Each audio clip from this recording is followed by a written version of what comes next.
I got off my European train and checked into my European hotel and noticed that a member of European Parliament called Helmut Brandstätter tweeted, quote, "There's no censorship in Europe.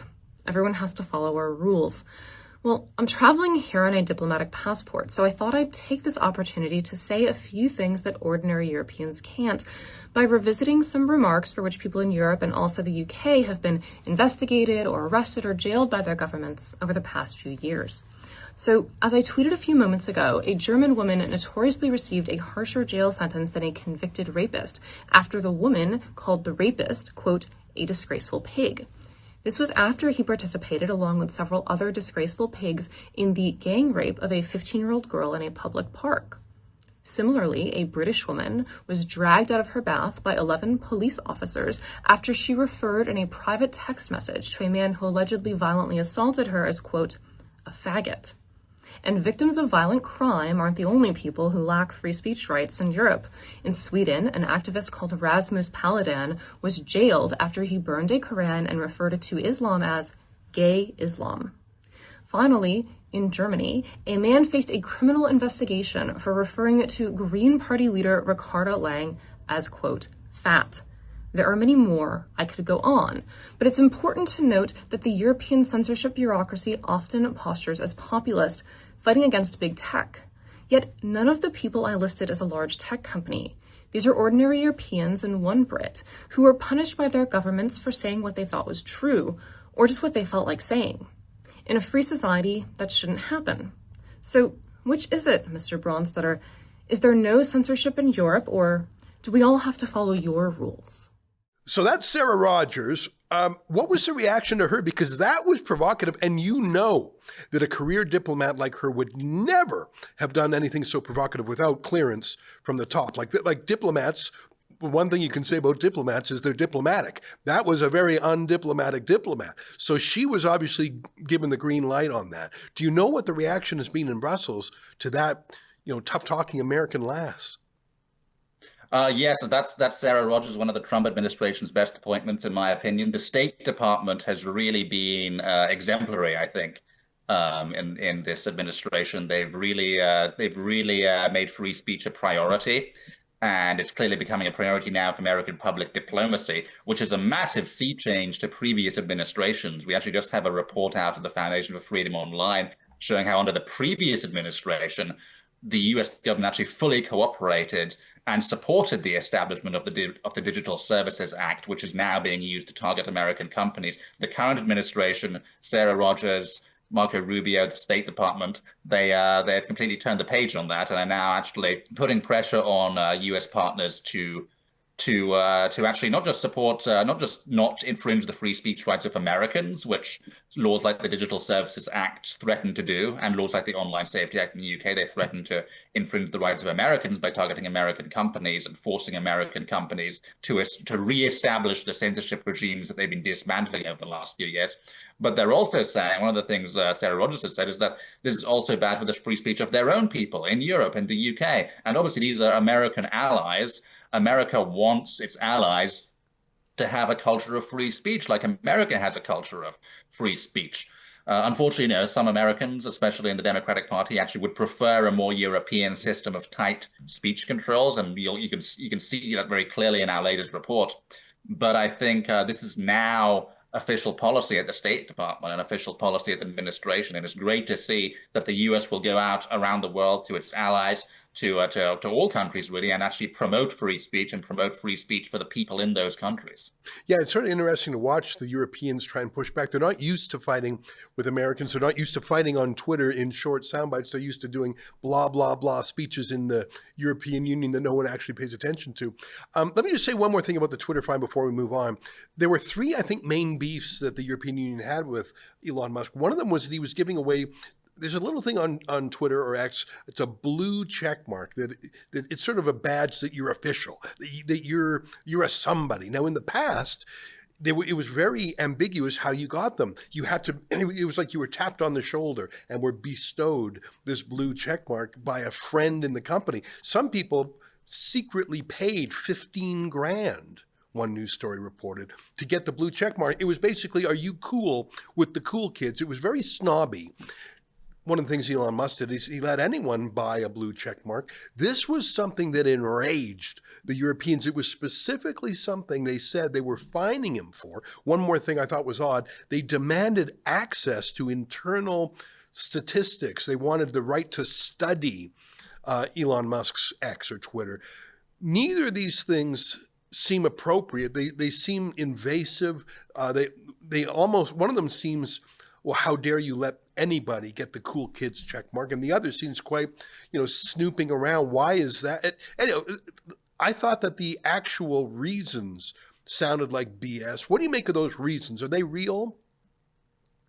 So this is actually very, very important. I think a lot of people are aware that the EU is doing this because they want more censorship on X, but they don't really understand the mechanism of censorship. So if you look at the three things in that announcement, the three things that the EU says that they're fining X for, it's like you said, it's the blue check marks, number one. Number two, it's not giving researchers access to Twitter's ad repository. And number three, not giving researchers access to data more widely, data from Twitter's API. Now, here's how those three things directly relate to online censorship. Number one, subscribers. By opening up the verification system to everybody, Twitter has created a stream of revenue that is independent of advertisers. That makes the company more resilient to advertiser boycotts.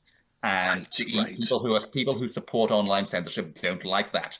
So, what the EU says is completely false. What they say is the current system doesn't actually verify users. That's a nonsense allegation, because if you want to be verified, you actually have to give your ID. You have to give a form of ID to Twitter so they can verify that you're a real person. It's absolutely a valid form of verification. What the EU, I think, is actually concerned about is that subscriber revenue will become a greater and greater share of X's revenue, which will make them less and less dependent on advertisers and thus almost immune to outside pressure. And that goes to the second thing that they find them for, not opening up the ad repository to so-called independent researchers. Right. Now, they'll always say this, independent researchers. They use words like civil society researchers, universities, disinformation researchers.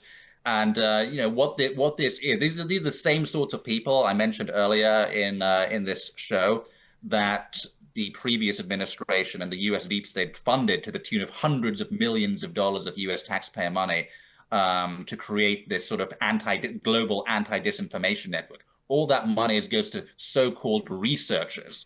And what they do is they compile lists of disfavored speech, of disfavored users.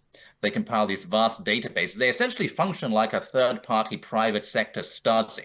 Right. Now, if you imagine if the U.S. actually or governments actually tasked a government agency with doing this, it would get called the Stasi. It would be a massive scandal. Like government bureaucrats directly employed in monitoring online speech. That's why it's much easier to farm it out to independent researchers with grants and awards. That's how they've been doing it for the last 10 years. It gives them much more plausible deniability, and it lets them say, oh, they're just independent researchers. They're just innocent academics. They're not innocent academics and researchers. What they're doing is they're building hit lists of users to get them banned by trust and safety departments.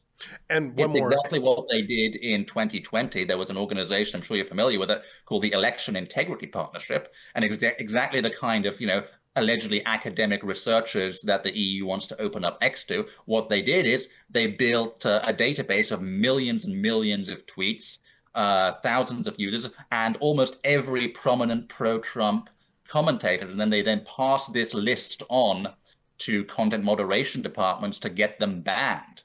And that organization was set up with the full cooperation. It was actually an idea hatched in the Department of Homeland Security. So this came from the government. Right. And this is the case with every disinformation researcher. So that's why the second point that the EU makes against X, that the ad repositories aren't open to researchers. They want researchers, these third-party Stasi officers, to be able to go into the ad to see exactly who is advertising on X, so that they can then pressure them to boycott X if they need to. If they can't see who the advertisers that are advertising on X, they can't do that. That's why it's so important to them. And then the So third point, go ahead. the third point is well, just opening them up to data in general. That just allows researchers to build these databases of what's trending, who's talking about what forbidden topics are being discussed, and who's discussing them. What are the big users, the big accounts that are discussing these forbidden topics? Basically, if their researchers don't have access to this data, then the entire global censorship machine is blind. So that's why it's so important to them. You know, and everything you've listed, the fake blue check mark controversy, the ad info, the general data, none of these things actually go to some, turpitude. There's nothing wrong. There's nothing that Twitter X is doing that needs to be stopped. It's just the EU wants to be nosy. They want to poke around but none of that has anything to do with breaking a law or Twitter is responsible for some harm. It's just, hey, they're not letting us overregulate them like our scant European tech companies allow. I think that's very interesting. I'd say one more thing about go ahead. And I'll just add here, like, we're talking about the EU, right? But as our latest report at foundationfreedomonline.com shows, the previous administration completely collaborated with the EU. They shaped this Digital Services Act. The US shaped it through they used the International Trade Administration at the Department of Commerce, the previous administration, and the US Trade Representative at the White House. They had something that was called the US EU Trade and Technology Council. And we've published all of their materials on our site. You'll see year after year between 2021 and 2024, they put out publication after publication where the US and the EU governments both reiterate again and again the importance of tech companies giving access to civil society researchers. So the exact same thing that the EU is now fining X for, the US government and the previous administration completely supported that, and they supported it through the trade offices. These are offices that are supposed to stand up for American companies and American economic interests, but you'll see in these documents they're actually shaping a law in the European Union that is now targeting American companies for hundreds of millions of dollars. And that's because the previous administration, the US deep state more generally, was just as committed to online censorship at whatever cost, no matter the cost to American companies, as the EU is now. And it's only this current administration that's really changed that.